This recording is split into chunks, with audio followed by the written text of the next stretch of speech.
В этом году Майнкрафту исполнилось 14 лет. За это время было выпущено очень много версий. Свои полноценные обзоры я начал вести с версии 1.13 вводного обновления. Поэтому мне в голову пришла идея сделать ретроспективу всех обновлений Майнкрафта и начать прям с самого начала. И когда я говорю с самого начала, я имею в виду вот этого.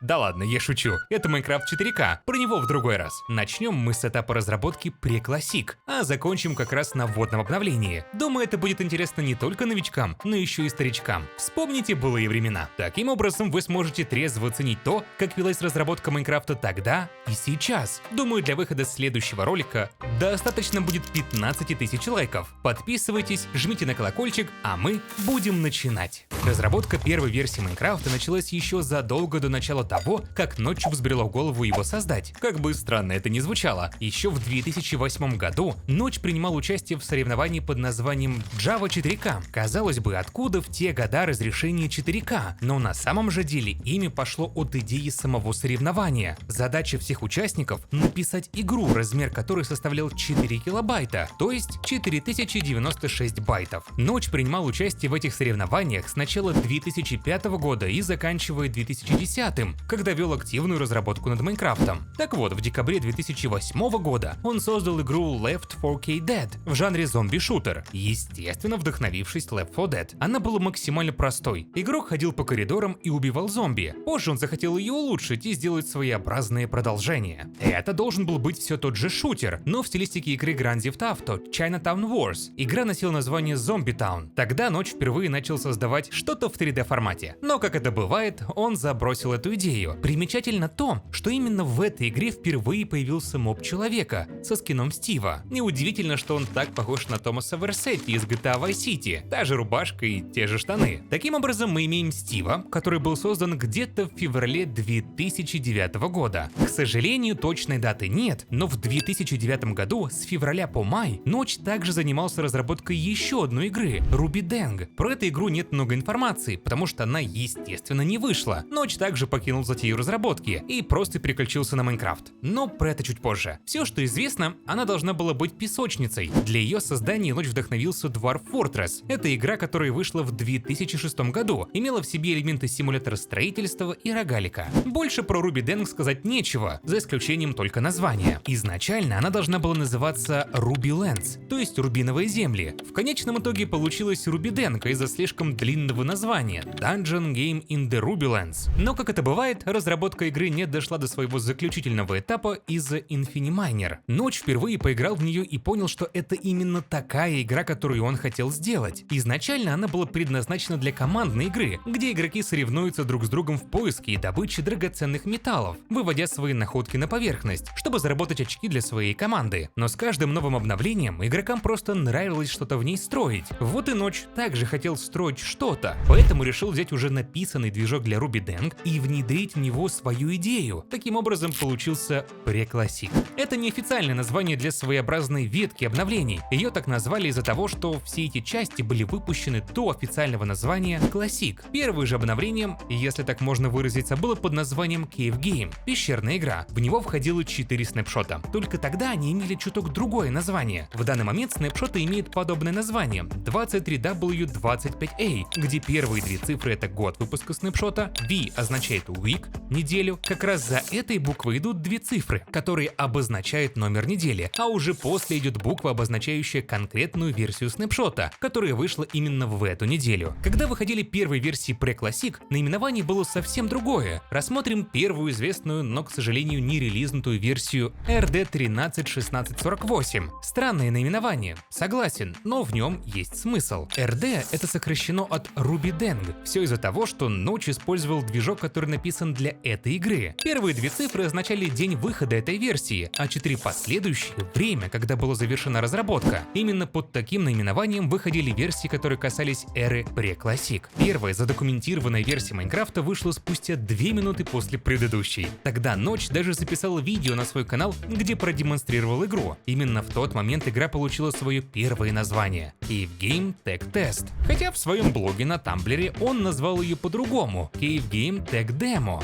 Не думаю, что это какая-то проблема. В этой версии было доступно всего 3 блока. Воздух, естественно, он прозрачный, цельный блок травы, а также камень. Да, в то время это была текстура камня. Текстуры для этих 2 блоков он взял как раз из Ruby Deng. Тогда же впервые появился игрок как персонаж, но, к сожалению, у него не было модели. Генерация мира была довольно примитивной. Вся карта была размером 256 на 64 на 256 блоков. Барьеров не было, игрок мог запросто упасть за пределы карты. Чанки были размером 16 на 16 блоков. Режима выживания тогда не было. Вместо него был самый примитивный творческий режим. Игрок не мог летать, ломать или размещать блоки, только передвигаться. Уже следующая версия Майнкрафта стала доступной для каждого. Вы, к слову, можете сами в нее поиграть. Она доступна в лаунчере. Правда, есть одно но. Эта версия не совсем та самая. Она перекомпилирована из исходного кода, так что технически это не оригинал. Можно сказать, у нас здесь парадокс корабля Тесея. В этой версии мы уже можем разрушать любые блоки, даже размещать, за исключением очень странной системы.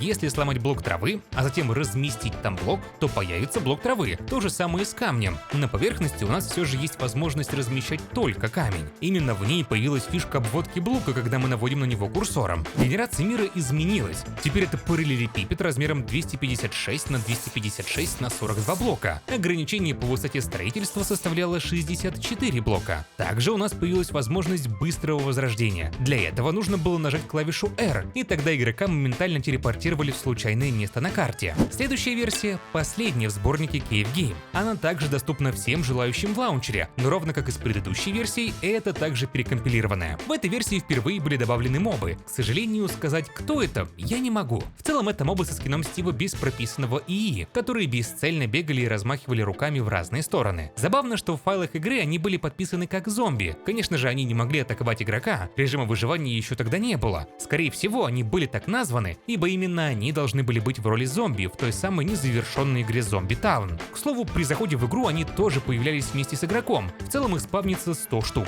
При выходе из игры они тоже удаляются из мира. Главной вишенкой на торте именно этой версии будет самый старый публичный мир, который сохранился до сих пор. Вы, скорее всего, удивитесь, но он принадлежит Эллен Заттерстранд, бывшей жене Ноча. Недавно она сама поделилась им. Вы можете сейчас лицезреть его у себя на экране. Если честно, я был шокирован этой новостью. Затем всего на одну версию игра получила новое название — Minecraft Order of the Stone. Если вы играли в Story Mode, то знаете, что такое же название было у легендарной группы героев, которые смогли убить Эндер Дракона. В этой версии впервые был добавлен блок грязи, он генерировался под блоком травы. Помните, я говорил, что вот тот блок булыжника — это на самом деле камень? Так вот именно сейчас Ночь решил добавить булыжник, взял текстуру камня, немного переделал ее и присвоил ему. Соответственно, камню нужно было сделать собственную текстуру, поэтому Ночь нарисовал новую, ту, которую мы знаем по сей день. А также появились доски. У них была совершенно другая текстура, более темная, что ли. Не подумайте, деревьев пока не было. У нас просто появилась возможность выбирать блоки посредством нажатия клавиш от 1 до 4.